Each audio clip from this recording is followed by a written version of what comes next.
பதிவுக்குள்ளே போகிறதுக்கு முன்னாடி இப்போ தான் நீங்கள் முதல்ல நம்ம சேனலை பார்க்குறீங்கன்னா சப்ஸ்கிரைப் பண்ணிவிட்டு பக்கத்தில் இருக்க பெல் ஐக்கானை ப்ரெஸ் பண்ணிவிடுங்க. வாங்க இப்போ பதிவுக்குள்ளே போகலாம். இந்த பதிவில் நம்ம எதை பற்றி பார்க்க போகிறோம் அப்படின்னா, பல்லூரில் இருக்கக்கூடிய வாராகி அம்மனோட தல வரலாறை பற்றியும் அந்த கோயிலோட சிறப்புகளை பற்றி தான் நம்ம பார்க்க போகிறோம். இந்த கோயில் வந்து சுமார் 1500 ஆண்டுகளுக்கு முன்னாடி வந்து இந்த கோயிலில் பிரதான தெய்வமாக மந்திரகாளி அம்மன் அப்படின்ற அம்மன் வந்து இருந்திருக்காங்க.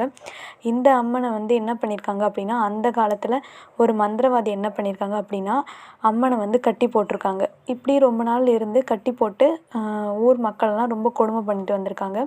இப்படி இருக்கக்குள்ள அந்த கோயிலில் ஆறு ஓடுது. அந்த ஆறில் வந்து வாராகி அம்மன் வந்து வந்திருக்காங்க. அடிச்சுட்டு வந்துட்டுருக்கக்குள்ள இந்த கோயில் எதற்கால கரை ஒதுங்குறாங்க. கரை ஒதுங்கின வாராகி அம்மன் மந்திரகாளி அம்மனை பார்த்து கதவை திறங்க அப்படின்னு சொல்லியிருக்காங்க. அதுக்கு மந்திரகாளி அம்மன் வந்து, இந்த மாதிரி மந்திரவாதி என்னை கட்டி போட்டிருக்காங்க, கதவை திறந்தா இதனால் வந்து பெரிய ஆபத்து வரும் அப்படின்னு சொல்லியிருக்காங்க. சரி அப்படின்னு சொல்லிட்டு வாராகி அம்மன் சிரிச்சுக்கிட்டே என்ன சொல்லியிருக்காங்க அப்படின்னா, அந்த மந்திரவாதிக்கிட்டேருந்து உன்னை நான் விடுவிக்கிறேன் அப்படின்னு சொல்லியிருக்காங்க. அதுக்கப்புறமா மந்திரகாளி அம்மன் வந்து கதவை திறந்துருக்காங்க. அதுக்கப்புறமா கோயில் வாசலில் அம்மனோட 6 அம்மன்கள் பிராமி, மகேஸ்வரி, கௌமாரி, வைஷ்ணவி, இந்திராணி, சாமுண்டி இவங்கெல்லாம் ஆலயத்துக்கு வெளியில் காத்துட்டு இருந்திருக்காங்க. அப்போ கொஞ்ச நேரத்துக்கு அப்புறமா நல்ல நடுநிசி வேளையில் இந்த மந்திரவாதி வந்து கோயிலோட கதவை எட்டி உதச்சிருக்காங்க. திறந்ததுக்கப்புறமா கோவத்தில் ஆக்ரோஷத்தில் இருந்த வாராகி அம்மன் என்ன பண்ணியிருக்காங்க அப்படின்னா, இந்த மந்திரவாதியை 2ஆக பிளந்து உடலை வந்து 2ஆக பிளந்து தூக்கி எரிஞ்சிருக்காங்க. அதுக்கப்புறமா மந்திரகாளி அம்மன் வந்து, இங்கேயே நீங்கள் வந்து பிரதான தெய்வமாக இருக்கணும், இந்த மந்திரவாதி உடல் வீசப்பட்ட அந்த இடத்துல நான் வந்து ஆலயத்தில் நான் அங்கே போய் அமர்றேன், நீங்கள் வந்து இங்கே பிரதான தெய்வமாக இருக்கணும் அப்படின்னு சொல்லியிருக்காங்க. அதனால அம்மன் வந்து இங்கேயே இருந்து அருள் பண்ணாங்க அப்படின்னு சொல்கிறாங்க. இதுதான் இந்த கோயிலோட தல வரலாறு.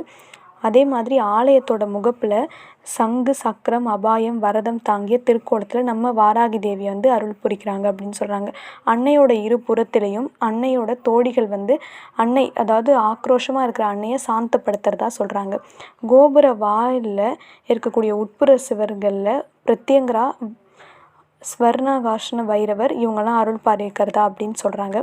கருவறையில் 2 வாராகியை நம்ம வந்து பார்க்கலாம் அப்படின்னு சொல்கிறாங்க. ஒரு வாராகி வந்து சிறிய வடிவில் இருக்கக்கூடிய ஆதி வாராகி, அடுத்த வாராகி வந்து பெரிய வடிவில் இருக்கக்கூடிய தற்போது நம்ம பார்க்கக்கூடிய வாராகி அப்படின்னு சொல்கிறாங்க.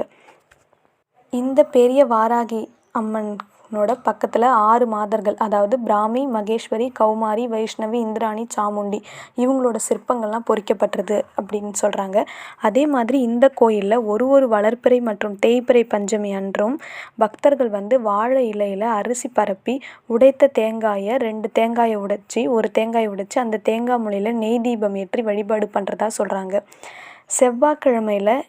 செவ்வாய்ஹோரையில் இங்கே இருக்கக்கூடிய வாராகி அன்னைக்கு மாதுளை முத்துக்களால் அர்ச்சனை பண்ணோம் அப்படின்னா செவ்வாய் தோஷம் நீங்கி திருமணம் ஆகாதவங்களுக்கெல்லாம் திருமணம் கைகூடும் அப்படின்னு சொல்கிறாங்க. அதே மாதிரி அம்பாளுக்கு வந்து நம்ம வந்து அபிஷேகம் செஞ்சு சிவப்பு நிற துணியை சாத்தி செவ்வரளி பூக்களால் அர்ச்சனை பண்ணி சக்கரை பொங்கல் நம்ம நெய்வேத்தியம் படைத்தோம் அப்படின்னா தொழிலில் நம்மளுக்கு இருக்கக்கூடிய தடைகள்லாம் விலகி தொழில் வந்து மேலோங்கி வளரும் அப்படின்னு சொல்கிறாங்க. முழு கருப்பு உளுந்து வடை வந்து அம்மனுக்கு வந்து நம்ம நெய்வேத்தியமாக படைத்தோம் அப்படின்னா மனநோய்கள், ஏவல், பில்லி, சூனியம் இதெல்லாம் நீங்கும் அப்படின்னு சொல்கிறாங்க. அது மாதிரி அம்மாவுக்கு வந்து கரிநாளில் 9 இளநீர்கள் அபிஷேகம் செஞ்சு 9 இளநீரால் அபிஷேகம் செஞ்சு செவ்வரளி சாற்றி நம்ம வழிபாடு பண்ணோம் அப்படின்னா குடும்பத்தில் இருக்கக்கூடிய எந்த விதமான பிரச்சனைகள் இருந்தாலும் தீரும் அப்படின்னு சொல்கிறாங்க. இந்த கலியுகத்தில் கண்கண்ட தெய்வமாக வேண்டியவங்களுக்கு வேண்டிய வரங்களை வாரி கொடுக்கக்கூடிய ஒரு அன்னை தான் அன்னை வாராகி அப்படின்னு சொல்கிறாங்க. இந்த பல்லூரில் இருக்கிற வாராகி அன்னை கோயிலுக்கு நீங்கள் போயிருக்கீங்களா? அப்படி போயிருந்தீங்கன்னா கமெண்டில் கீழே சொல்லுங்கள். இந்த பதிவு உங்களுக்கு பிடிச்சுன்னா மறக்காமல் எல்லாருக்கூடையும் பதிவு பண்ணுங்கள். இது போல் இன்னும் பலவிதமான ஆன்மீக தகவல் பார்க்க நம்ம சேனலை சப்ஸ்கிரைப் பண்ணிடுங்க.